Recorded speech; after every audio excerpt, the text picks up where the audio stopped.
కాండము 32వ అధ్యాయము మనం చూద్దాం. 11వ వచనం. పక్షులను తన గూడు రేపి తన పిల్లలపై అల్లాడుచు రెక్కలు చాపుకుని వాటిని పట్టుకుని తన రెక్కల మీద వాటిని మోయినట్లు యెహోవా వారిని నడిపించెను. యెహోవా మాత్రము వారిని నడిపించెను. దేవునికి మహిమ కలుగును గాక. జీవము కలిగిన దేవ, పరిశుద్ధుడైన తండ్రి, ఈరోజు చదవబడినటువంటి వాక్యం మీరే ఉన్నది. ఈ వాక్యానికి అనువాదకులు మీరే ఉన్నారు. వాక్యం ఇప్పుడు కూడా ఎంతో శక్తి కలిగినదా, సజీవమైనదిగా ఉన్నది నాయన. మా ప్రాణములకు మా ఆత్మలకు వాక్యమే తగి ఉన్నది. నీ వాక్యమును బట్టి మేము బ్రతుకుచున్నాము. నీ వాక్యమును బట్టి మేము ఉనికి కలిగి ఉన్నాము. ఇప్పుడు జరిగే ఆరాధన అంతట్లో నీ ఆత్మచేత నన్ను నడిపించండి. కూడా వచ్చిన వారితో మాట్లాడాను. అనేక సంగతులు మీరు బయటపరచండి. ఈ వాక్యమునకు ఆశీర్వాదములు జత చేయండి. యేసు క్రీస్తు నామములో ప్రార్థన చేస్తున్నాను. ఆమేన్. అందరూ కూర్చోండి. మరి ఇక్కడ మనం జాగ్రత్తగా దేవుని వాక్యాన్ని గమనించినట్లయితే నమ్మకమైన దేవుని పిల్లలు, మరి దేవుని వాక్యం ఎప్పుడు కూడా మనకి నిత్య జీవమై ఉన్నది. మనం నిత్య జీవం కలిగి ఉండాలంటే వాక్యం వింటూ ఉండాలి, వాక్యం చదువుతూ ఉండాలి. వాక్యం గురించి ఎక్కువగా మనం ఏం చేయాలి? ప్రార్థన చేస్తూ ఉండాలి. దేవా, నీవు నాతో మాట్లాడు, నీ సేవకుల నుంచి నాతో మాట్లాడు. ఈరోజు నీ సేవకుని నన్ను పెట్టుకొని నీ సేవకుల నుంచి నువ్వు నాతో మాట్లాడి నేను బ్రతుకుతాను దేవా అని చెప్పి ఖచ్చితంగా మీరు ముందుగా వచ్చి ప్రార్థన చేయాలి. ఎందుకంటే మీకంటే ముందుగా పరిశుద్ధాత్మలు వచ్చి ఉంటారు. దేవునికి మహిమ కలుగును గాక. మీకంటే ముందుగా పరిశుద్ధాత్మలు వచ్చి ఇక్కడ ఉన్నప్పుడు చెప్పనా, ఆయనకంటే ముందుగా సంఘం రావాల్సింది. పరిశుద్ధాత్ముడు రాకముందు ఎవరు రావాలి? ఇక్కడికి సంఘం రావాలి. దేవునికి స్తోత్రం. సహోదరుడు రావాలి. ఎందుకంటే పరిశుద్ధాత్మ రాకముందు నీవు వచ్చినట్లయితే నువ్వు ఆయన వరకు ఎదురు చూసినట్లయితే, సో పరిశుద్ధాత్ముడు ఇక్కడికి వచ్చిన తర్వాత నీవు వస్తే నీ కొరకు ఆయన ఎదురు చూసినట్లయితే, ఎవరు ఎదురు చూడాలి? ఎవరి కోసం ఎదురు చూడాలి? ఆయన కొరకు మనం ఎదురు చూడాలి. మన కొరకు ఆయన ఎదురు చూడకూడదు. దేవునికి స్తోత్రం. సరే, మంచిది. చాలా అద్భుతమైనటువంటి సమయానికి మనం వచ్చాం. ఇక్కడ మరి ద్వితీయోపదేశ కాండములో మనం చూస్తే మోషే ఈ విధంగా రాస్తూ ఉన్నాడు. 11వ వచనంలో, 32వ అధ్యాయం 11వ వచనంలో, పక్షిరాజు తన గూడు రేపి తన పిల్లలపైనే అల్లాడుచు రెక్కల చాపుకుని వాటిని పట్టుకుని తన రెక్కల మీద వాటిని మోయినట్లు యెహోవా వాణిని నడిపించెను. యెహోవా మాత్రమే వాణిని నడిపించెను. దేవునికి మహిమ కలుగును గాక. ఎంత గొప్ప మార్చిది. జాగ్రత్తగా మనం గమనించినట్లయితే ఇక్కడ మరి మోషే చక్కగా చెప్తున్నాడు, పక్షిరాజు తన గూడు ఎలాగ రేపుతుందో, రేపబడిన తర్వాత ఆ పిల్లలను ఎలాగ తన రెక్కలపైకి మరి ఎక్కించుకొని ఆ పిల్లలు ఎలాగ మోస్తుందో చాలా అద్భుతమైనటువంటి రీతిలో ఇక్కడ చక్కగా మాట్లాడుతూ ఉన్నాడు. దేవునికి మహిమ కలుగును గాక.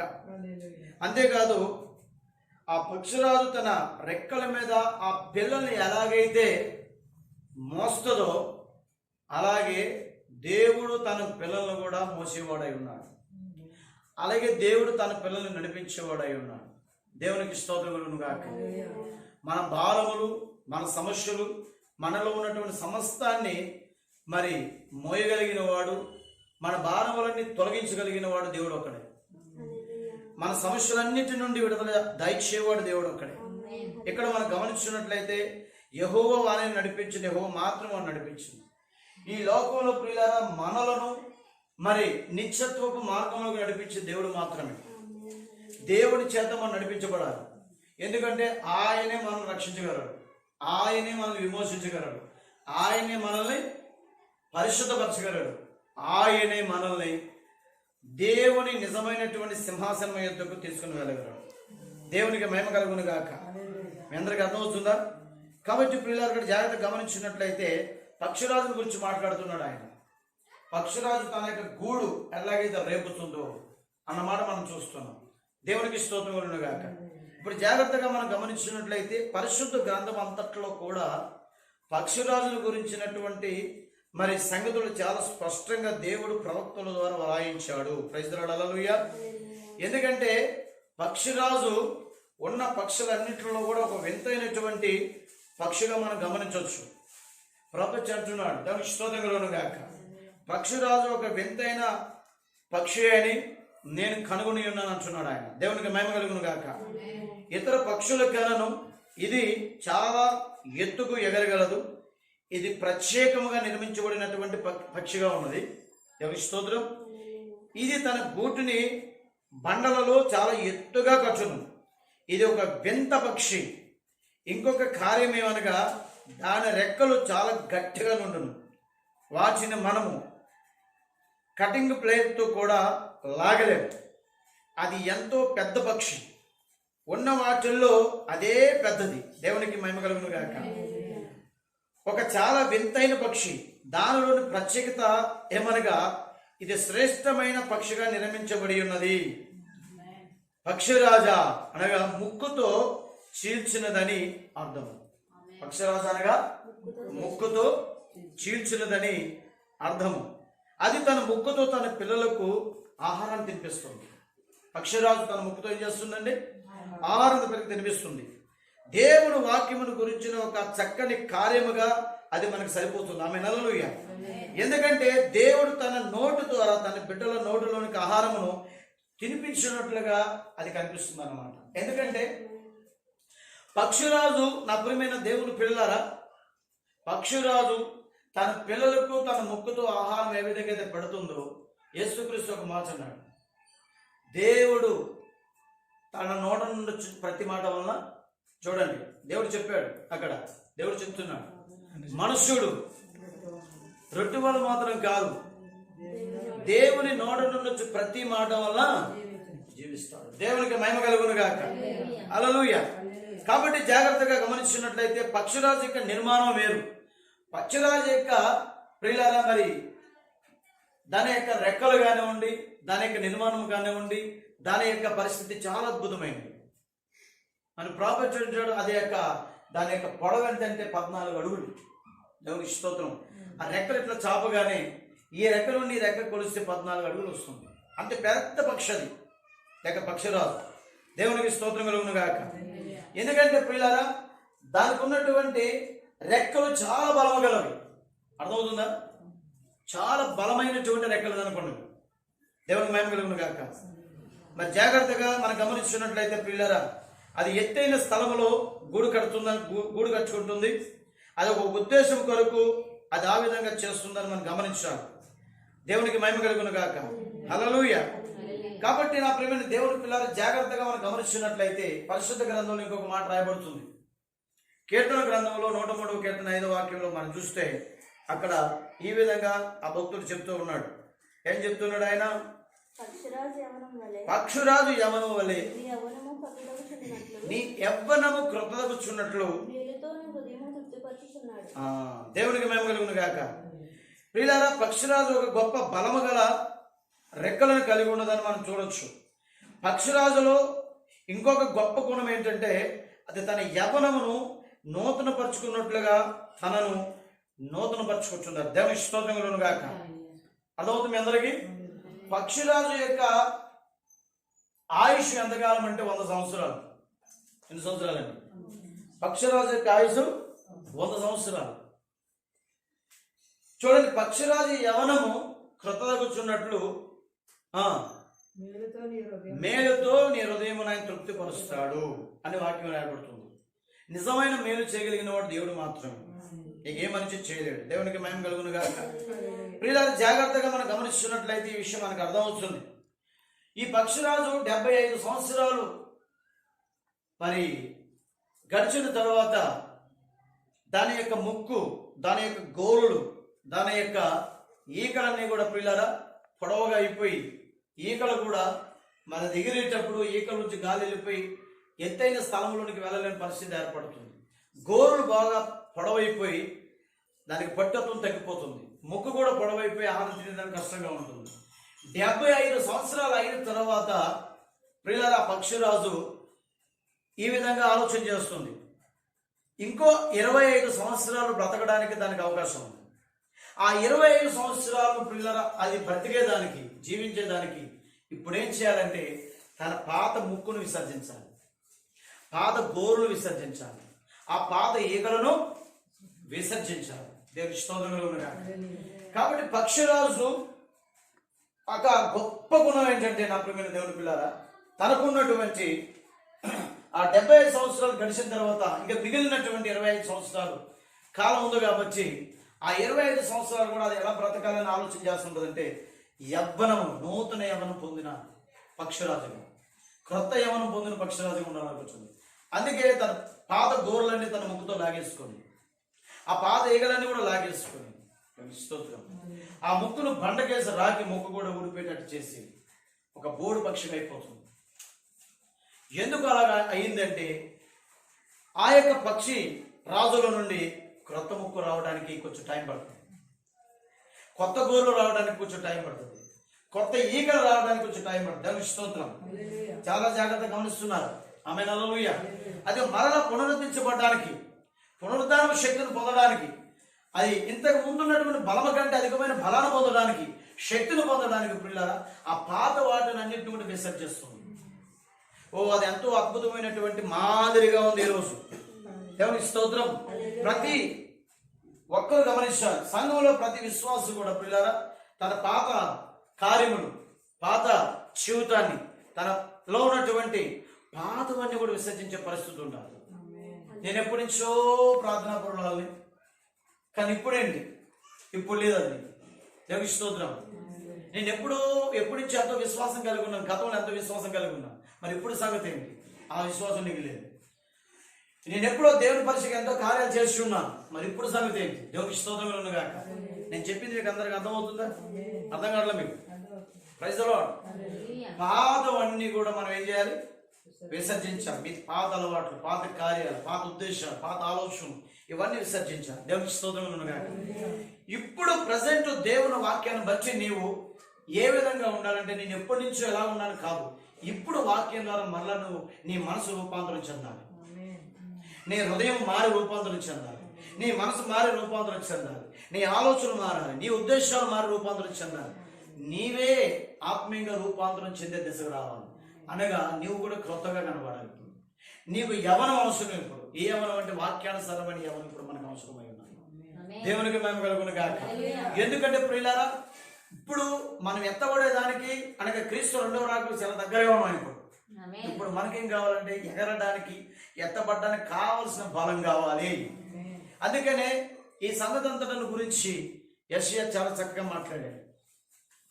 యెహోవా కొరకు ఎదురు చూచేవారు నూతన బలం పొందుతారంట. యెషయా గ్రంథం 45:31 రాయడం, నూతన బలం పొందుతారంట.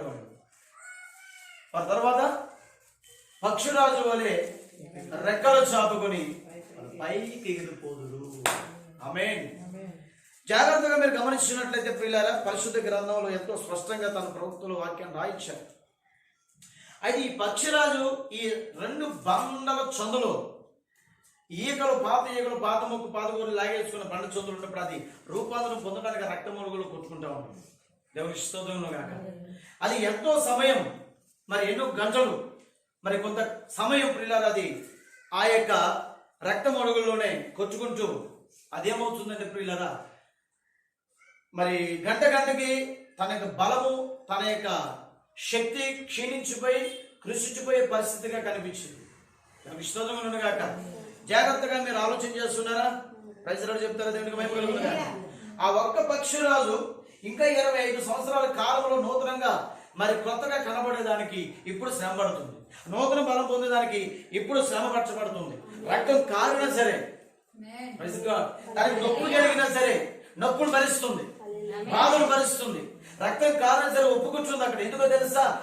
ఆ నొప్పిని కాస్త భరిస్తే తర్వాత ఆ పక్షిరాజు నొప్పు లేని జీవితం జీవించింది. హల్లెలూయా. ఆ నొప్పును ఆ కాసేపు ప్రియులారా ఓర్చుకుంటే ప్రియులారా, ఆ తర్వాత ఎప్పుడు ఎన్నడూ ఎలలేనటువంటి ఎత్తైన స్థలంలోకి వెళ్ళిపోగలదు. నిజమైన నీ విశ్వాస జీవితంలో, నీ భక్తి జీవితంలో, నీ సేవా జీవితంలో ప్రియులారా, దేవుని వాక్యానుసారంగా మాట్లాడాలంటే నీ మనసు మారి రూపాంతరం చెందాలని రోమపత్రులలో రాయబడి ఉంది. ఎవరికైనా అర్థమవుతుందా? ప్రతి విశ్వాస జీవితంలో కానీ సేవకుల జీవితంలో, ప్రతి ఒక్కరి జీవితంలో, ఈ మెసేజ్ లో ఉన్న, ఈ వర్తమానంలో ఉన్న ప్రతి ఒక్కరు కూడా గమనించవలసింది ఏంటి? నీ మనసు మారి రూపాంతరించు.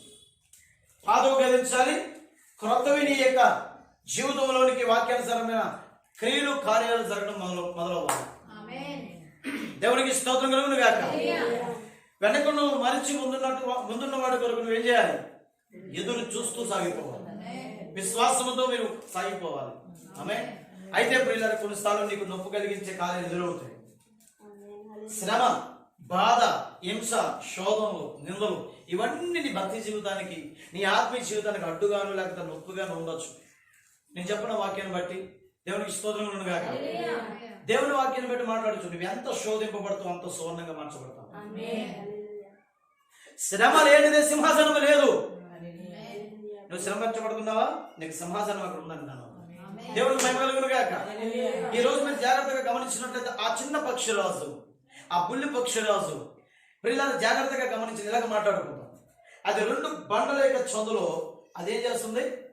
ఆ 2 బండల యొక్క చందులో పడి ఆ ఈకలన్నీ ముక్కలన్నీ గోర్లన్నీ ఊడిపోయిన తర్వాత అది అందులో ప్రియులారా ఆ రక్తం ఒడుకుంటూ ఉంది. నొప్పి భరిస్తూ ఉంది, చాలా నొప్పి. దేవునికి స్తోత్రం. ఎందుకంటే అది నూతన యవ్వనం పొందడానికి, నూతన బలాన్ని పొందడానికి, నూతన శక్తిని పొందడానికి, నూతన అభిషేకాన్ని పొందుకోవడానికి, నూతన ప్రార్థన శక్తులను వెళ్ళిపోవడానికి, ఎప్పుడు వెళ్ళినటువంటి ఎత్తైన స్థలంలోకి వెళ్ళిపోవడానికి దాని గురించి నొప్పిగా ఉంది. నొప్పి భరిస్తుంది, శ్రమ భరిస్తుంది, బాధ భరిస్తుంది. హల్లెలూయా. నిజమైన క్రైస్తవుడికి ఖచ్చితంగా శ్రమ వస్తుంది. నిజమైన విశ్వాసులకి ఖచ్చితంగా శ్రమలు వస్తాయి, నొప్పులు వస్తాయి. ఇతరుల నుంచి ఎంతో మన హృదయానికి నొప్పించి కార్యాలు జరుగుతాయి. కొంచెంసేపు నువ్వు ఓర్చుకుంటే ఆ తర్వాత దేవుడు నిన్ను ఒక ఉన్నతమైన స్థలంలోకి తీసుకెళ్తాడు. యేసుక్రీస్తు, మన పక్షిరాజు అయిన యేసుక్రీస్తు సిలువలో ఆయన శరీరం ఎంతో నొప్పించబడింది. కొరడాలు ఆయన దేహం మీదకి వెళ్ళాయి, మరి మేకులు ఆయన శరీరంలోకి దిగాయి, ముళ్ళ కిరీటం ఆయన తల మీదకి దిగింది. నిజన్నారా? ఆయన పాదాల్లో కూడా ప్రియులారా ఆ యొక్క వాసు మేకులు దిగబడ్డాయి లేదా? దేవునికి స్తోత్రం. నేను చెప్పనే వాక్యాన్ని ఈ మాట చెప్పమంటారా? ఆయన ఆ శిలువలో ఎంతో ప్రశ్నలు పడ్డాడు. ఆయన ఎంతో నొప్పిని భరించాడు. ఒక తల్లి బిడ్డను కలిగినప్పుడు నొప్పిని భరిస్తుంది. ఆ నొప్పిని భరిస్తేనే ఆమె బిడ్డను కనగలదు. మీకు చెప్పనా?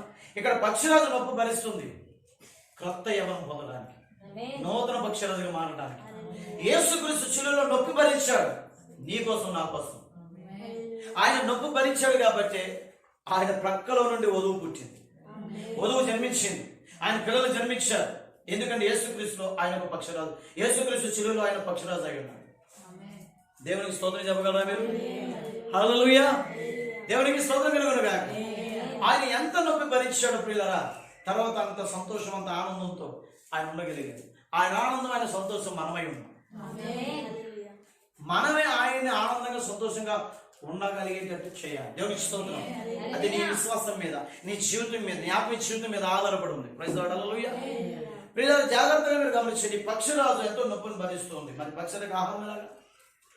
ఉపవాసం. పక్షులకు ఆహారం ఎలాగా? ఉపవాసం. దేవునికి స్తోత్రం కలుగును గాక. ప్రియులారా, జాగ్రత్తగా గమనించండి. అది ఉపవాసంలో ఉంది. ఎలాంటి ఉపవాసం అది? నీళ్లు త్రాగేది లేదు, ఆహారం తెచ్చుకుని తినేది లేదు. మాట్లాడలేదు కూడా. నీళ్లు త్రాగేది లేదు, ఆహారం తెచ్చుకుని తినేది లేదు. ఎందుకంటే క్రొత్త యవ్వనం దానికి రావాలి, నూతన యవ్వనం మళ్ళీ కావాలి, నూతన ముక్కు కావాలి, నూతన గోర్లు కావాలి, నూతన ఈకలు కావాలి. ఎందుకంటే బాగా పైకి ఎగరడానికి, రెక్కలు చాపి పైకి ఎగరడానికి ఇంకెన్ని సంవత్సరాలు? 25 సంవత్సరాలు. Praise God. దేవునికి స్తోత్రం. కాబట్టి నా ప్రియమైన దేవుని పిల్లలు, ఈ పాత ముక్కుతోనే, ఈ పాత ఈగలతో, పాత కూరలతోనే చచ్చిపోతే అయిపోతుంది. ఎవడ పడుతున్న నొప్పి, ఎవడ పడుతున్న బాధ అనుకుంటే ఇంకో 25 సంవత్సరాలు కోల్పోయి ఉండేది. ఆ నొప్పి కాస్త భరించి అది ముందుకెళ్ళింది కాబట్టి 25 సంవత్సరాలు పిల్లరా నూతన బలాన్ని పొందిన పక్షిరాజుగా అది తయారైంది. కొంత సమయం అయిన తర్వాత, కొన్ని రోజులు గడిచిన తర్వాత ఆ పక్షిరాజు శరీరంలో నుండి చిన్న ఈకలు మొదలయ్యాయి. దేవునికి మహిమ కలుగును. Praise the lord.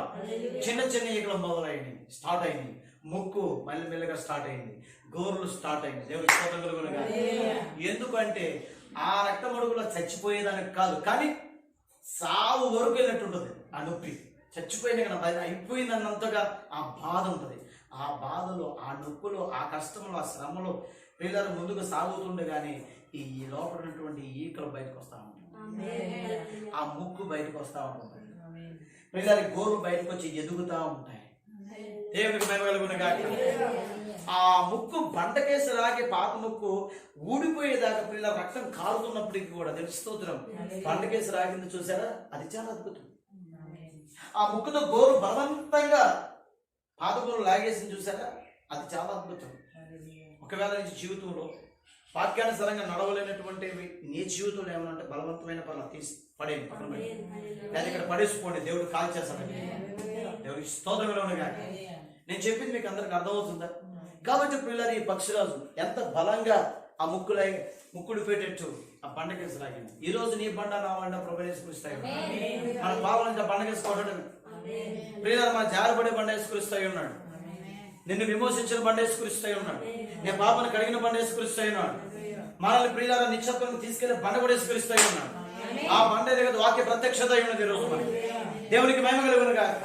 నేను చెప్పింది అర్థమైతే స్తోత్రం చెప్పొచ్చు. ఈ రోజు నువ్వు ఏ శ్రమలో ఉన్నావు, ఏ నొప్పి అనిపిస్తుంది, ఏ బాధ అనుభవిస్తున్నావు, నువ్వు దేవుని భక్తులు ఉండి ప్రార్థనలో ఉండి వాక్యానుసారంగా జీవిస్తున్నాను, ఈ నొప్పి, బాధ, శ్రమ, శోధన నాకేంటి, ఈ బాధ నాకేంటి మీరు అనుకోవచ్చు. నీ చెప్పిన వాక్యాన్ని బట్టి నీ మనసు మారే రూపాంతరం చెందడానికి ఇవన్నీ, నీ ఆత్మీయ జీవితం రూపాంతరం చెందడానికి ఇవన్నీ కూడా. ఎందుకంటే ఈ రోజు నువ్వు కూడా ఒక పక్షిరాజు అయి ఉన్నావు. దేవుడు ఒక పక్షిరాజు అయితే ఆయన పిల్లలు మనం కూడా పక్షిరాజు అయి ఉన్నాం. హల్లెలూయా. అయితే ఆ పక్షిరాజుకి ఆ నూతన ఈకలు, నూతన ముక్కు, నూతన గోరు వచ్చినప్పుడు ప్రైజ్ గాడ్, దాని సంతోషం ఇంత కాదు. హల్లెలూయా. ఒక రోజున ప్రియులారా మనం కూడా తట్టుకున్న వారం అయితే, మనం కూడా ఈ శ్రమలు, ఈ బాధ నిమిషం తట్టుకున్న వారం అయితే, దేవుని యొక్క రాకడ సమయంలో మన ఈ పాత దేహము రూపాంతరపరచబడబోతుంది. చెప్పింది మీకు అర్థమవుతుందా? ఎప్పుడైతే మాంసం వారు రూపాంతరం రెడీగా ఉందో ఈ దేహం కూడా రూపాంతరం చెందబోతుంది. మహిమ దేహాన్ని మనం కలిగి ఉండేది రోజు దగ్గరలోనే ఉంది. సోదరుడు, సోదరి, నువ్వు సిద్ధమైన వారి దేవునికి స్తోత్రం కలగట్టు, దేవునికి స్తోత్రం చెప్పండి. కాబట్టి జాగ్రత్త. ఇక్కడ మనం గమనిస్తున్నట్లయితే నా ప్రియమైన దేవుని పిల్లారా, పక్షిరాజు యొక్క నిర్మాణం చాలా గొప్పది. చాలా మందికి పక్షిరాజుకి గ్రద్దకి తేడా తెలియటల, పక్షిరాజుకి గ్రద్దకి తేడా తెలియట్లా చాలా మందికి. నేను చెప్పిన అర్థమైతే చాలా మంది వస్తున్నారు. జాగ్రత్త గమనించండి. గ్రద్ద తర్వాత కోడి, కాకి, పక్షిరాజు. నేను చెప్పింది మీకు అర్థమవుతుందా? దేవునికి స్తోత్రం చెప్పచ్చు మీరు అందరూ కూడా. హల్లెలూయా.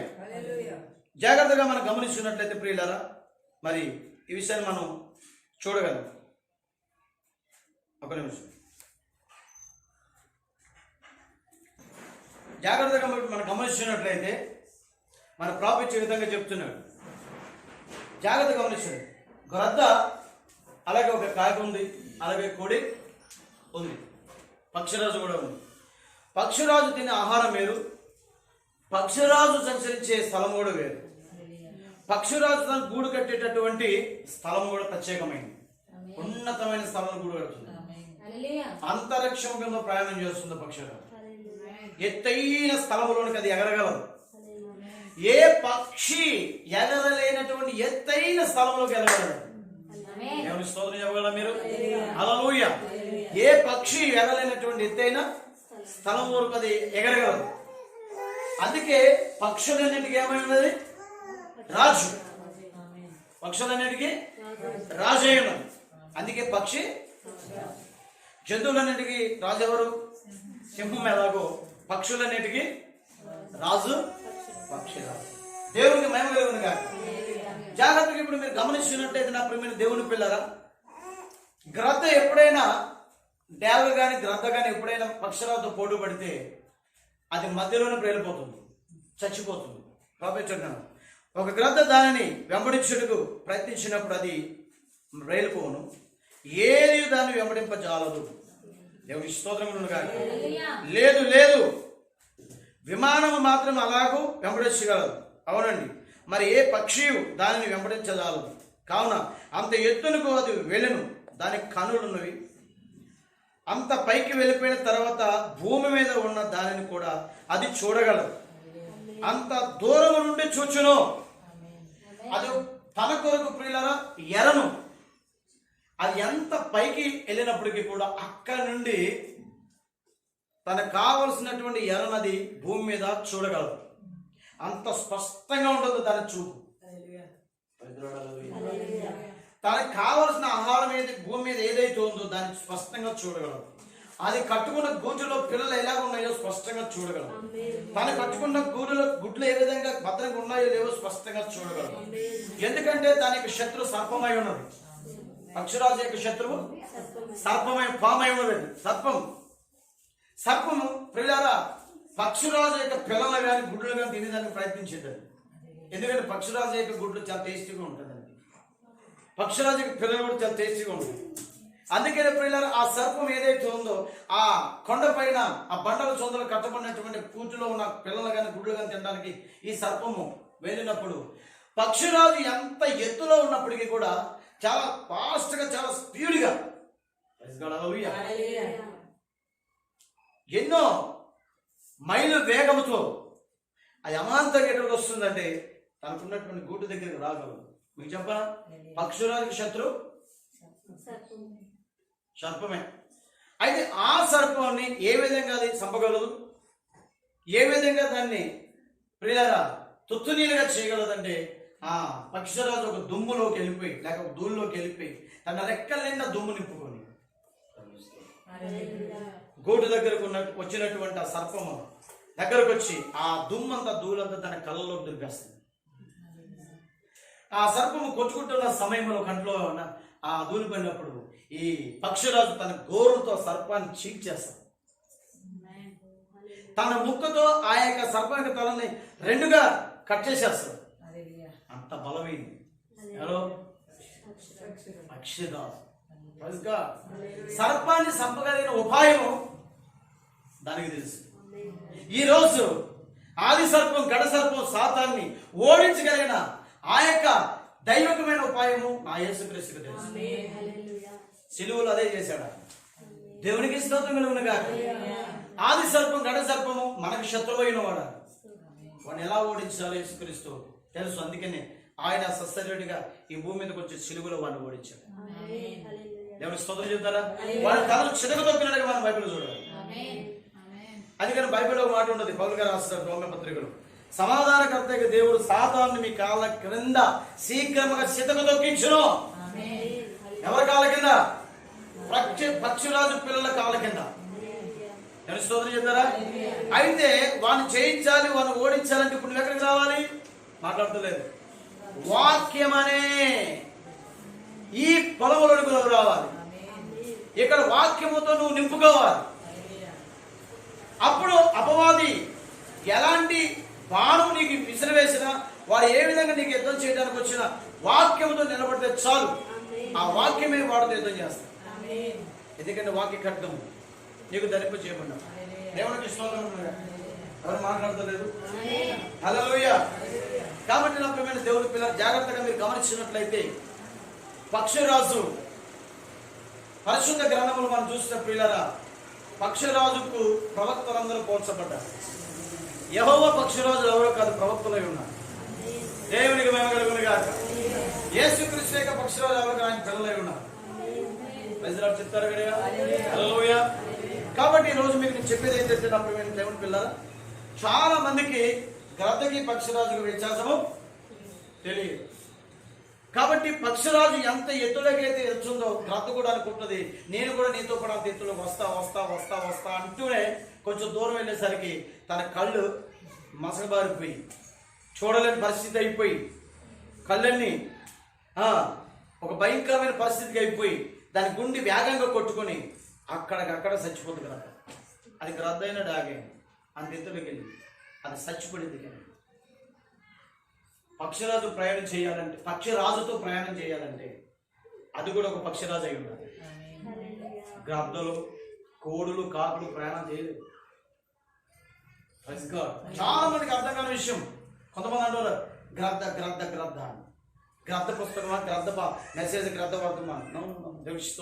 గ్రద్దకి పక్షిరాజుకి ఈనాడు చాలా మందికి వ్యత్యాసం తెలియట్లా. పక్షిరాజు ఏకంగా 14 అడుగులు పొడవు కూర్చున్నాడు. దేవిస్తోంది. గ్రద్ద ఎన్ని అడుగులు ఉంటుంది? 1 అడుగు ఉండొచ్చు, 2 అడుగున్నర ఉండొచ్చు.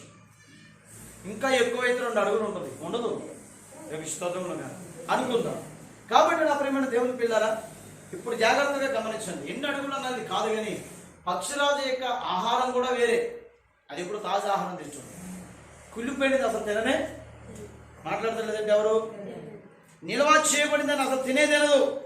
దేవుడికి మహిమ కలుగును గాక. అందరికి అర్థమవుతుందా మీకు? కాబట్టి మన ప్రాఫిట్ చర్చాడు, దేవుడికి మహిమ కలుగును గాక. గ్రద్ద ఎప్పుడో తన గుర్తింపు ఉన్నది కోల్పోయింది. ఎందుకనగా అది చేయవలసిన రీతిగా గాలిలో ఎగిరి తన ఎలను సంపాదించుకున్నదు. అది టెలిఫోన్ తీగల మీద కూర్చొని కాకి వలె అది ప్రవర్తిస్తుంటారు. ఎలాగా? కాకి వలె ప్రవర్తిస్తుంది. టెలిఫోన్ తీగల మీద కూర్చుని కారు క్రింద పడి చచ్చిన కుందేళ్ళు కొరకు అది చూచును. రాబందులతో పాటుగా కూర్చున్నది వాటిని తినును. అది ఒక రాబందుల వలె గంతులు వేయును. నడవలసిన రీతిగా నడవదు. దానికి గుర్తింపున్నది కోల్పోయినది. దేవుడికి స్తోత్రం గాక. మీకు అందరికి అర్థమవుతుందని చెప్పింది. ప్రైజ్ లార్డ్, హల్లెలూయా. చాలా జాగ్రత్తగా మనం గమనించినట్లయితే ఈ విషయాలు మనకు అర్థమవుతున్నాయి. చచ్చిన దాన్ని తినడానికి ప్రయత్నించింది. అది కులిపోయిన దాన్ని తినడానికి. ఎప్పుడు చచ్చిందా, ఎప్పుడు అది కులిపోద్దా, ఎప్పుడు తిందామనుకుంటుంది. పక్షిరాజు అలాగే చేయదు.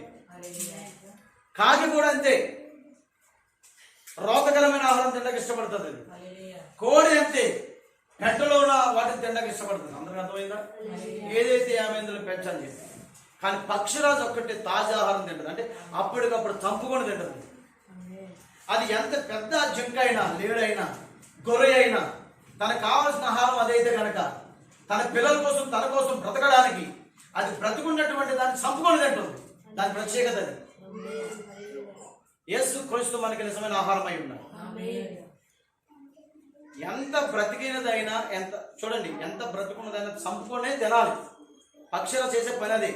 అది బ్రతికుందని చంపుకొని తినేటటువంటి గుణం దానికి ఉంది. చచ్చిన దాన్ని తినేటటువంటి గుణం దానికి, కుళ్ళిన దాన్ని, చచ్చిన దాన్ని అసలు వాసన కూడా దొరకదు పక్షురాజు. మాట్లాడుతులేదు ఎవరు? దేవుని స్తోత్రములు గాక. అపోస్తుల బోధకు సంబంధించినటువంటిది ఏ బోధ అయితే కాదో, ఏ లేఖనం అయితే ఈ బోధకు సరిపోవట్లేదు, ఏ సంఘం అయితే ఈ బోధకు సరిపోవట్లేదు, ఏ పరిచర్య అయితే ఈ బోధకు సరిపోవట్లేదు, అదంతా కూడా ప్రియులారా నిల్వ చేయబడినటువంటి పరిచర్య. అర్థమవుతుంది అందరికీ? ఈ కాలానికి ఇవ్వబడిన ఈ మెసేజ్కి ఏదైతే సరిపోదో అదంతా నిల్వ చేయబడింది. అందులో నుంచి బయటకు రావాలి. నిజమైన ఆహారం కోసం నువ్వు బయటకు రావాలి. యేసు క్రీస్తు నీకు ఆహారముగా ఉండడానికి ఆయన కూడా బ్రతుకున్న ఆయన చనిపోవాల్సి వచ్చింది. నీ కొరకు చనిపోయాడు ఆయన. ఎందుకంటే నీకు ఆహారంగా మారాడు ఆయన. ఏ రోజు ఆయన మనకి నిత్య జీవమైన ఆహారం అయి ఉన్నాడు. పరలోకం నుండి దిగి వచ్చిన ఆహారం నేనని చెప్పాడు స్వయంగా ఆయన. నన్ను తినవాడు, నా రక్తం త్రాగేవాడు, నా శరీరం తినవాడు నిత్యం గలవాడు అని చెప్పాడు ఆయన. దేవునికి మేలును గాక. ఆయన తిని త్రాగాలంటే మరి ఆయన చనిపోవాలి కదా. అందుకే ప్రభురాత్రి భోజనం రాత్రి తీసుకొచ్చున్నాం. ఆయన చనిపోయాడని గుర్తుగా రాత్రి మనం తీసుకోవాలి. దేవునికి స్తోత్రం కలుగును గాక. ఎవరు మాట్లాడతలేదు? కొంచెం పెంచొచ్చు మీ స్వరాలు దేవునికి స్తోత్రం చెప్పడానికి. ఆమేన్. కాబట్టి నా ప్రియమైన దేవుడి పిల్లలు జాగ్రత్తగా మనం గమనించినట్లయితే పక్షిరాజు మనకి దేవుడై ఉన్నాడు. పక్షిరాజులు ప్రవక్తలు, అపోస్తులు. దేవునికి మహిమ కలుగును గాక. ఎందరికి అర్థమవుతుందా? ఈ వాక్యానుసారంగా జీవించే ప్రతి ఒక్కరు పక్షిరాజులై ఉన్నారు. పక్షిరాజుకు పిల్లలై ఉన్నారు అన్నమాట. ప్రైజ్ లార్డ్, హల్లెలూయా. ఈ రోజు నేను ముగించే ముందు మీకు చెప్పేది ఏంటంటే నా ప్రియమైన పిల్లలు, చాలా మందికి దేనికి వ్యత్యాసం తెలియట్లేదు. నిజమైన సంఘానికి, అబద్ధ సంఘానికి వ్యత్యాసం తెలియట్లేదు. నిజమైన బోధకి, అబద్ధమైన బోధకు వ్యత్యాసం తెలియట్లేదు. నిజమైన ఆరాధనకి, అబద్ధమైన ఆరాధన వ్యత్యాసం తెలియట్లా. నువ్వు తెలుసుకోవాలని ఖచ్చితంగా మళ్ళీ వాక్యంలోకి రావాలి. దేవుని మహిమ కలుగును గాక. గ్రద్ద అనుకుంటుంది నేను కూడా ఎగరగలను. ఎగరతా ఎంతవరకు? పక్షిరాజు నీలాకాశం మేఘంలోకి వెళ్ళిపోతుంది. ఇది వెళ్ళలేదు, మధ్యలో కూలిపోతుంది. దీని గోపురం ఉంది. మాట్లాడలేదు ఎవరు కూడా. ఇది సచ్చిందేదండి. అది కాకి కూడా అంతే. కోడి దగ్గరకు వద్దాం. కోడి కూడా ఆ పెండలోకి వెళ్ళి దూకుంటా కుక్క అనుకుంటారు. ఆ పిల్లలకి పెట్టాలి ఎక్కడ లేదు. అది ఎగరగలదు. ఒక 2 అడుగులు 3 అడుగులు 5 అడుగులు అంతే అయిపోయింది. ఇవన్నీ కూడా సంఘశాఖ స్తోత్రం. మీకు అందరికీ అర్థమవుతుందా? మేము కూడా వెళ్ళిపోతాం, మేము కూడా వెళ్ళిపోతాం అనుకుంటున్నారు. వాళ్ళు ఎక్కడికి వెళ్తారు? వాళ్ళు ఎంత గట్టిగా ఎగిరినా మళ్ళీ భూమి మీద పడతారు. ఎంత గట్టిగా గంతులు వేసినా మళ్ళీ భూమి మీద పడతారు. ఎంత గట్టిగా అరిచి కేకలు పెట్టి పైకి వెళ్ళాలనుకున్న వాళ్ళు భూమి మీద పడతారు. విశ్వాసం లేనటువంటి వ్యక్తులు, వాక్యానుసారంగా జీవించలేనటువంటి వ్యక్తులు. దేవునికి స్తోత్రం. నేను చెప్పింది అర్థమవుతుందా? పక్షిరాజు ఎప్పుడు పిల్లలు ఒక బండ మీద కూర్చొని కునుకుబాట్లు పడరు. దేవుని పిల్లలు పక్షిరాజులు అయితే దేవుని మందిరానికి వచ్చి కునుకుబాట్లు పడరు. దేవునికి స్తోత్రములు కాక. పక్షిరాజు ఎప్పుడు కూడా ప్రార్థనకు కాసేపులో జరుగుతుందనగా 2-3 కురుకులేసి రాదు. ఇక్కడ అది పక్షిరాజు కాదు, కోడే. కురుకులేసి మందిరానికి వచ్చేది కోళ్ళు. అవి మాట్లాడతలేదు ఎవరు కూడా. దేవునికి స్తోత్రములు కాక. భాషగా చాలా లేటుగా వస్తారు కాబట్టి కొడుకు తీద్దాం. ఆ కొడుకులో ఇక్కడ పాటలు అయిపోతాయి. ఆ కొడుకులు ఇక్కడ ముందు ప్రార్థన అయిపోతాయి. కానుకలు అన్నీ అయిపోతాయి. మెలుగు వచ్చేసరికి ఆమేన్ అసలు వాక్యం కూడా చెప్పేసి ఆమేన్ చెప్పిన తర్వాత మేము మెలుగు వచ్చింది. ఇదేంటిది? పక్షిరాజులు భ్రమలో ఉన్నటువంటి కోడి పిల్లవి. పక్షిరాజు ఎప్పుడు కూడా ప్రియులారా అది అబద్ధం ఆడి, పక్షిరాజు ఎప్పుడు కూడా అది దొంగతనంగా ఉండి, పక్షిరాజు ఎప్పుడు కూడా ప్రియులారా ఆ విధంగా ఉండదు. స్తోత్రంగా పక్షిరాజు ఎప్పుడు కూడా గుంగుపాట్లు తీసుకురాదు. పక్షిరాజు ఎప్పుడు ఎలా ఉంటుందంటే మెలుగు కలుగుతుంది. తన కొరకు, తన పిల్లల కొరకు, తన కూటు కొరకు మెలుగు కలుగుతుంది. తను ఎప్పుడు కూడా నీలాకాశంలో తిరిగి తను ఎలా కనుగొంటుంది? నీలాకాశం కూడా చూస్తుంది. చెప్పన వాక్యాన్ని బట్టి పక్షిరాజుగా 2 పొరలు ఉంటాయి. ఎన్ని పొరలు? 2 పొరలు ఉంటాయి. పై పొరతో నీలాకాశం చూస్తుంది, కింద పొరతో భూమి మీద ఉన్న ఎర్రను వెతుకుతుంది. అంత నీలాకాశం అంత ఎత్తులో ఉన్నప్పటికీ అమాంతంగా సెకండ్లో ప్రియులారా ఆ పక్షిరాజు అంత వేగంగా, విమానం ఎంత శబ్దం ఎంత వేగంగా వచ్చిందో అంత వేగంగా అది వచ్చి ఆ కావలసినటువంటి ఆహారం ఏదైతే ఉందో దాన్ని పన్నుకొనిపోతుంది, ఎత్తుకొనిపోతుంది. ఈ రోజు కూడా ప్రియులారా యేసుక్రీస్తు తన వధువును ఎత్తుకొనిపోవడానికి రాబోతున్నాడు. అంటే నువ్వు సిద్ధపడాలి కదా, అంతేకాని ఆహారాన్ని తినాలి. ఎందుకంటే యెహోవా కొరకు ఎదురు చూడాలంటే నువ్వు తినాలి. ఇక్కడ వాక్యం తినాలి, వాక్యం వినాలి, ఆరాధనలో ఉండాలి. జనిస్తోదములు గాక. యెహోవా కొరకు నువ్వు ఎదురు చూడాలి.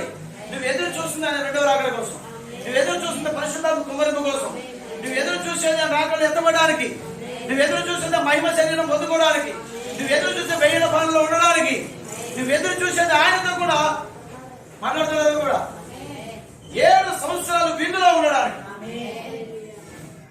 పక్షిరాజు ఎంత చిన్నవి కదా, ఏంటి ఎంత స్ట్రాంగ్ అయిన మెసేజ్ వస్తే పక్షిరాజు వస్తే వచ్చింది ఆమె అయిపోయింది. పక్షిరాజు ఎప్పుడు కూడా ఇలాగే ఉండదు. ప్రైజ్లాడు చెప్పండి. పక్షిరాజు అరిచిందా? పక్షులని సైలెంట్. పక్షిరాజు దేవుని ప్రవక్తలో ఉన్నారు. పక్షిరాజు పిల్లలై ఉన్నారు. ఎరుకో గోడలు కూలిపోవాలని పక్షిరాజు పిల్లలన్నీ కేకలు పెట్టింది. పక్షిరాజులందరూ కలిసి కేకలు పెట్టి అరిసారు గట్టిగా. ఎరుకో గోడలు కూలిపోయినాయి. ఎవరికి స్తోత్రం గాక. ఏలే కాలంలో ఏలి ఒక్కడే పక్షిరాజుగా ఉన్నాడు. ఉన్న వాళ్ళందరూ మేము పక్షిరాజులు అనుకుంటున్నారు, కానీ వాళ్ళ గ్రద్దలు వాళ్ళ రంగులన్నీ బయటకు వచ్చేసినాయి. దేవుని ప్రవక్త రుజువు చేయబడ్డాడు. మీకయ్యా కాలంలో కూడా అంతే. ఆ 400 పైన ప్రవక్తలు ఉన్నారు. వాళ్ళు మేము పక్షిరాజు అంటారు వాళ్ళు. కానీ అక్కడ నిజమైన పక్షిరాజు ఒక్కడే ఉన్నాడు, మికాయ పక్షంగా దేవుడు ఉన్నాడు. దేవునికి మహిమ కలుగును గాక. ఈ రోజు పక్షిరాజు అనుకుంటే భ్రమలో ఉన్న వాళ్ళ మధ్యన ఉండొచ్చు. వాళ్ళు అనుకుంటారు మేము వర్తమానంలో, మేము మెసేజ్లో ఉన్నాం, మేము కూడా చదివేస్తాం, మేము బోధించేస్తాం, మేము కూడా పరిగెట్టేస్తున్నాం అని. కానీ వాక్యం ఏం చెప్తుందో తెలుసా? మీరు క్రీస్తు యేసు కలిగిన ఈ మనసు కలిగి ఉండండి. అది వర్తమానిక సారాంశం. దేవునికి మహిమ కలుగును గాక. వాక్యానుసారమైన జీవితం కలిగి ఉండాలి. చదివేయడం గొప్ప కాదు, ప్రసంగం చేయడం గొప్ప కాదు, అది కాదు ప్రియులారా. ఖచ్చితంగా నీవు ఆ ప్రకారంగా ప్రవర్తించేవారై ఉండాలి, ఆ ప్రకారంగా జీవించేవారై ఉండాలి. దేవునికి మహిమ కలుగును గాక. ఎవరైనా దేవునికి స్తోత్రం చెప్పగలరా? హల్లెలూయా. కాబట్టి మీకు చెప్పాలి, పక్షిరాజు గ్రంథకి చాలా మందికి ఏం తెలియట్లేదు. ఇప్పుడు తెలుసుకోండి, గ్రద్ద వేరు, పక్షిరాజు వేరు. కోళ్ళు, ఈ కాకులు, ఈ గ్రద్దలు వేరు, కానీ పక్షిరాజు వేరు. దేవుని స్తోత్రములు. ప్రకటన గ్రంథం 4వ అధ్యాయం 7వ వచనం. ప్రకటన గ్రంథం 4వ అధ్యాయం 7వ వచనం. అక్కడ ఏ విధంగా రాయబడుతుంది? మొదటి జీవి సింహం, రెండవ జీవి దూడ, మూడవ జీవి మనిషి ముఖం, నాలుగవ జీవి ఒట్టి పక్షిరాజు కాదు, అది ఎగురుచున్న పక్షిరాజు. నిలబడిన పక్షిరాజు కాదండి, ఎగురుచున్న పక్షిరాజు. మత్తయి, మార్కు, లూకా, యోహాన్ గాక ఈ 4 సువార్తలకు 4 జీవులు మన ప్రాఫిట్ అన్వయించడం జరిగింది. ఇక్కడ మీరు జాగ్రత్తగా గమనించవలసింది ఏంటి? 4వ జీవి ఏంటి? ఎగురుచున్న పక్షిరాజు. ఇక్కడ మీకు ఒక సంగతి గమనించారు. 4వ అధ్యాయం మొదటి నుండి మీరు చదువుకుంటే అక్కడ పరలోక తలుపు తెరవబడటం యోహాను చూస్తున్నాడు. ఆ తెరవబడినటువంటి ఆ తలుపు లోపల చూస్తే ఒక సింహాసనం వేయబడడం యోహాను చూస్తున్నాడు. ఎవరు? ఒక దర్శనం చూస్తున్నాడు యోహాను. ఆమేన్, హల్లెలూయా. ఆ దర్శనంలో ఒక సింహాసనం కనబడుతుంది. ఆ సింహాసనం దగ్గర, ఆ సింహాసనం చుట్టూ ప్రియులారా కొన్ని దృశ్యాలు ఇక్కడ యోహాను చూస్తున్నాడు. దేవునికి స్తోత్రం గాక. ఆ దర్శనంలో ఆ సింహాసనం చుట్టూ కూడా ప్రియులారా 24 సింహాసనాలు ఉన్నాయి. 24 పెద్దలు ఉన్నారు. ఆ సింహాసనం ఉరుములు, మెరుపులు, ధ్వనులు వస్తున్నాయి. దేవుని యొక్క ప్రకాశము వరుస దర్శనం, మేఘదర్శన సింహాసనం ఆవరించి ఉండడం చూస్తున్నాడు. దేవునికి స్తోత్రం. అంతేకాదు అదంతా కూడా ఏమైంది? పరలోకమై ఉన్నది. అదేమై ఉన్నది? పరలోకమై ఉన్నది.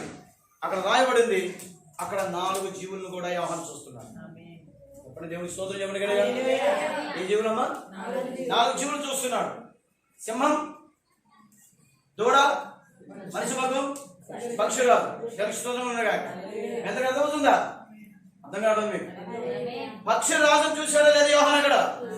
ఇదే నేను చెప్పాలి గట్టిగా. పక్షిరాజు ఎక్కడుంది ఇప్పుడు? భూమి మీద ఉందా? పరలోకంలో ఉందా? దేవునికి స్తోత్రం ఉండగా. ప్రైజ్ ది లార్డ్, హల్లెలూయా. పక్షిరాజు ఎక్కడుంది? జీవుల్లో 4వ జీవి ఏది? పక్షిరాజు అయి ఉన్నది.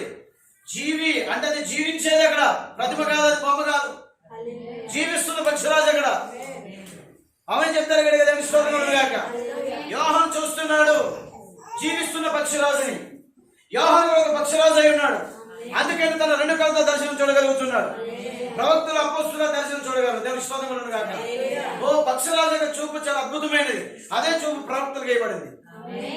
వారు దర్శనం చూడగలరు. దేవునికి మహిమ కలుగును గాక. ఎంతకు అర్థమవుతుందా? ఎవరికి అర్థం కావాలి? అందరూ దేవుని స్తోత్రం చెప్పచ్చు. ఆమేన్, హల్లెలూయా. యోహాను ఏం చూస్తున్నాడు? ఇక్కడ సింహాసనం చూస్తున్నాడు. 7 దీపాలు చూస్తున్నాడు. మేఘదర్శనం చూస్తున్నాడు అక్కడ. అవునా కదా? 24 పెద్దలు చూస్తున్నాడు. 24 సింహాసనాలు చూస్తున్నాడు.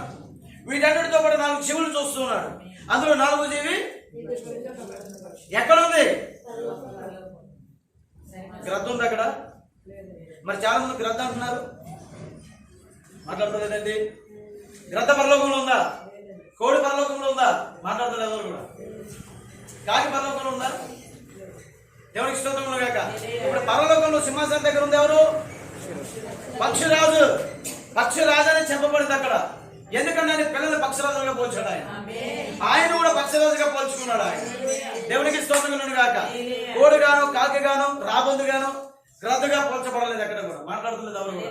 ఆయన ఒక గొర్రెపిల్లగా పోల్చుకున్నాడు. ఆయన ఒక పావులకి పోల్చుకున్నాడు. ఆయన కానీ ఇక్కడ పరలోకంలో కనబడుతుంది పక్షిరాజు. పక్షిరాజే పరలోకంలో కనబడుతుంది అక్కడ. చాలా మంది ఏమంటున్నారు? ఇది పక్షిరాజు వర్తమానం అంట, పక్షిరాజు మెసేజ్ అంట. ఇది కరెక్ట్ కాదన్న. పక్షిరాజు వర్తమానం కరెక్ట్ కాదన్న వాళ్ళందరూ కూడా పక్షిరాజు ఉన్న స్థలానికి వెళ్ళలేరు. ఎందుకంటే పక్షిరాజు ఉన్నది పరలోకంలో. పక్షిరాజు వర్తమానం కాదన్నవాడు కూడా పాతాళంలో ఉంటాడు. ఇది దర్శనం చూస్తున్నాడు యోహాను ఇక్కడ. పరలోకంలో పక్షిరాజు, ఆ పక్షిరాజు వర్తమానం బోధిస్తుంది ఇక్కడ. ఆ పక్షిరాజు వర్తమానం ప్రకటిస్తున్నాం ఇక్కడ. పరలోకంలో ఉన్న పక్షిరాజు యొక్క వర్తమానం ప్రకటిస్తున్నాం ఇక్కడ. మీరు చూసే రాజులు వేరు, మీరు చూసే రాజు వేరు. ఈ ప్రపంచం కలిగి ఉన్న రాజులు వేరు, మనం కలిగి ఉన్న రాజులు వేరు, వధువు కలిగి ఉన్న రాజులు వేరు. మన పక్షరాజు యేసుక్రీస్తు ఉన్నాడు. వీళ్ళు చెప్పుకునే రాజుల పక్షులు వేరు. అందుకే ప్రియుల గ్రద్దకి పక్షరాజు చాలా మందికి మాట్లాడతలేదు ఎవరు కూడా. వ్యత్యాసం తెలియట్లా. ఇప్పటికే తెలుసుకుంది. గ్రద్ద వేరు పరిశుద్ధ గ్రంథంలో రాయబడి ఉంది. నేను పరలోకంలో ఉన్న పక్షరాజు గురించి బోధిస్తున్నా. ఈ వర్తమానం కూడా, ఈ వాక్యం కూడా పరలోకంలో ఉన్న పక్షరాజు వర్తమానమై ఉన్నది. ఇది పరలోక వర్తమానమై ఉన్నది. ఇది కృపా వర్తమానమై ఉన్నది. నేను విమోచించే వర్తమానమై ఉన్నది. నేను అవతల వరకు తీసుకెళ్లే వర్తమానమై ఉన్నది. ఈ పాపాలు క్షమించే వర్తమానమై ఉన్నది. ఒక మనిషి నీ మీద నిందేస్తాడు, కానీ దేవుడు నింద తీసేస్తాడు. ఒక మనిషి నీ మీద పాపాలు మోపచ్చు, కానీ దేవుడు పాపం తీసేస్తాడు, క్షమిస్తాడు దేవుడు. దేవుని స్తోత్రం గాక. ఈ పక్షరాజు వర్తమానంలో ఉంది ఏంటి? సహించడం, క్షమించడం. ఎవరైనా దేవుని స్తోత్రం చెప్పచ్చు. పక్షరాజు వర్తమానం సహించి క్షమించడం, నింద తొలగించడం, పాపం తొలగించడం. నిందలేయడం, పాపం మోపడం కాదు ఈ వర్తమాన పని. నా యేసుక్రీస్తు లోకానికి నింద తీయడానికి వచ్చాడు. నా నింద తీసేయడానికి వచ్చాడు. నా నింద తీసి ఆయన మీద వేసుకున్నాడు. నా పాపం తొలగించడానికి వచ్చాడు, క్షమించడానికి. నా పాపం తీసి ఆయన మీద వేసుకున్నాడు. పక్షరాజుకి చాలా సంతోషం వస్తారు. పక్షరాజులకి అయితే మాట కాకలకి, కోడులకి, గ్రద్దలకి చెప్పేవాళ్ళు అన్నప్పుడు ఎంతమంది పరలోకానికి వెళ్ళాలనుకుంటున్నారు? ఎంతమంది పరలోకానికి వెళ్ళాలనుకుంటున్నారు? పరలోక వాసులుగా ఉండాలనుకుంటున్నారు? నేను చెప్పనా, పరలోక వాసులందరూ పక్షరాజు పిల్లలు ఉన్నారు. ఎందుకంటే 4వ జీవి ఎగిరించున్న పక్షరాజు అది మధుమై ఉన్నది. దేవునికి స్తోత్రం. ఇప్పుడు బాగా తిని వర్తమాన వాక్యం తిని ఎగిరేది ఎవరంటే వధువు సంఘమై ఉన్నది. రెక్కల చాపి పైకి ఎగిరేది వధువు సంఘమై ఉన్నది. మనం రెక్కల చాపవలసిన సమయం ఆసనమైంది. ఎగరవలసిన సమయం కూడా ఆసనమైంది. అయితే ప్రియుల నీ మనసు మారి రూపాంతరం చెందాలి. నువ్వు నొప్పి కలిగిన పరిచయ విషయంలో ఎవరిని నొప్పించినా, కష్టపడినా, శ్రమ పెట్టినా పర్వాలేదు. నువ్వు నిలబడు. ఒక రోజున నువ్వు ఖచ్చితంగా దేవుని మహిమ శరీరాన్ని పొందుకుంటా. నువ్వు రెక్కలు చాపించి ఒక రోజున నువ్వు ఎగురుతావు ఖచ్చితంగా. దేవునికి మేము కలుగును గాక. ఈ యొక్క లోకమంతటి నుంచి నువ్వు ఎగిరిపోతావు వదలగొట్టుకి. నేను ఇంకొక విషయం చెప్పనా, ఆయన సింహాసనం దగ్గర మరణం లేదు. ఆయన సింహాసనం దగ్గర ఆకలి దెబ్బలు ఉండవు. ఆయన సింహాసనం దగ్గర రుణాలు, అప్పుల బాధలు ఉండవు. ఆయన సింహాసనం దగ్గర ఏడుపులు, కలవలు ఇవే ఉండవు. ఆయన సింహాసనం దగ్గర వైరస్ ఉండవు. ఆయన సింహాసనం దగ్గర యేసు దగ్గర అసలు ఉండవు. దేవుడికి మేము కలుగును గాక. అందరికి అర్థమవుతుంది మీ అందరికీ? ఆయన సింహాసనాన్ని ఇప్పుడు మనం కోరుకోవాల్సి ఉంది. ఏ సింహాసనం? తీర్పు సింహాసనమా, కృపా సింహాసనమా? ఎవరు మాట్లాడతలేదు. కృపా సింహాసనం కావాలి. కృపయే మనం క్షమించగలదు. కృపయే మనం సరిదిద్దగలదు. కృపయే మనల్ని బలపరచగలదు. కృపయే నువ్వు ఏమై ఉన్నావో నీకు చెప్పగలదు. తీర్పు సింహాసనం అదిగా డైరెక్ట్ గా తీర్పు దేశంలో అగ్నిగుణాలను పంపించాడు. ఏ సింహాసనం కావాలి?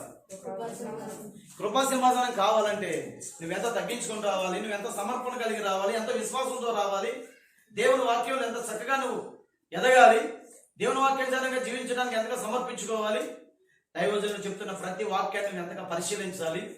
నీ కష్టం ఇచ్చినప్పుడు వచ్చి, ఇష్టం లేనప్పుడు మానేయచ్చు. నువ్వు ఒక కోడి పిల్లవో, గ్రద్దవో, కాకి పిల్లవో ఇతో చివరికి.